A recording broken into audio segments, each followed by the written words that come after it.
Everyone, this is Rhonda Rawlings. Welcome, and I'm so honored to be here with Miss Teresa McCullough. How are you? Hi, how are you? I'm doing good. Now, May is National Lupus Awareness Month, and Ms. McCullough is such a great advocate for lupus awareness. Lupus is an autoimmune illness. It can affect any organ in the body, from the skin to the kidneys, and so much more. And it affects minority women much more than it affects other races. And I just don't think it gets the attention that it deserves. And we need to be aware that this is going on. So, talk to us a little bit about your journey with lupus. When were you first diagnosed?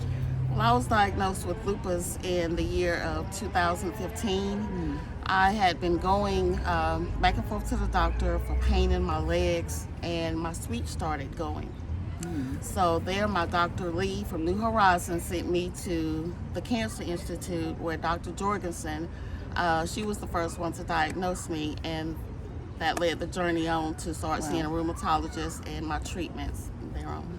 Now, I've heard that it takes some people so long before that lupus diagnosis is made, because lupus can present as other illnesses, rheumatoid arthritis being one of them. So your diagnosis was fairly quick? It was quick and to the point. Okay. So they knew exactly what it was. I guess because it had been festering for so long. But yeah, lupus and other autoimmune illnesses can overlap each other. They can mimic one another, so it's kind of hard to diagnose it. So you have to go see a rheumatologist to get a proper diagnosis. They can do blood work, all sorts of tests, anything, but it's important to go and get diagnosed if you have any type of symptoms. And one of the things I think we as women do is we wait and we put things off because we're so busy sometimes, and we put other people's things before our own health.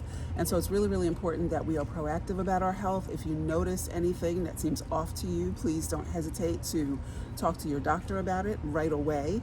Talk to us about what some of the symptoms of lupus can be. It can be anything from nausea, headaches, hair loss, weight gain, uncontrollable pain that comes in your body, different places in your body.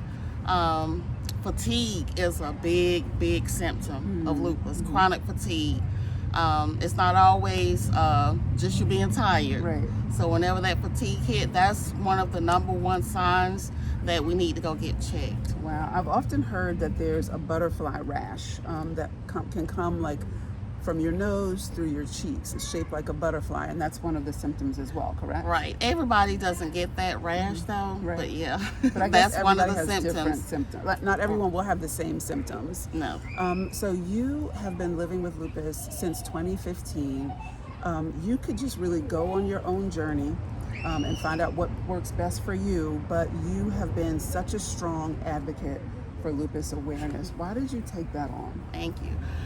That's just me. I love to help people, and when I go through something, I like to share what I know. I like to help others, and there's so much information out there. There's so many things out there that we could use to help ourselves, but people just don't know the right direction to go in. They don't know who to contact, and sometimes they're just embarrassed, and they're dealing with their own personal issues, maybe depression from it, that they just go into a shell and don't know where to go, where to look, or who to turn to. So I'm here to help whoever may need any help with whatever they may need. Well, thank you so much for what you do. And Thank you. One of the tips that I've learned over the years from talking to doctors is they say that we can be in such a rush. I talked about that before. When we have our doctor's appointments, we sort of rush to our doctor's appointments, rush through the appointment and out. But before you get to your doctor's appointment, take time to write down a list of all the things that are concerning you, so that when you get there, you don't forget, and then you don't leave the doctor's office and say, oh man, I should have asked him about this. Then you have to go to the nurse and all that kind of stuff again. So write down what you need and what you want to ask your doctor before you get there.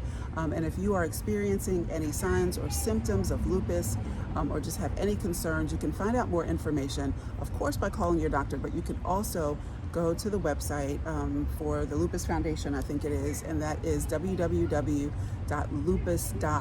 We also want you to follow Teresa on social media because she brings such great information. And where can they follow you and learn more information about Teresa McCullough on Facebook, and also on Instagram under Growing Hands.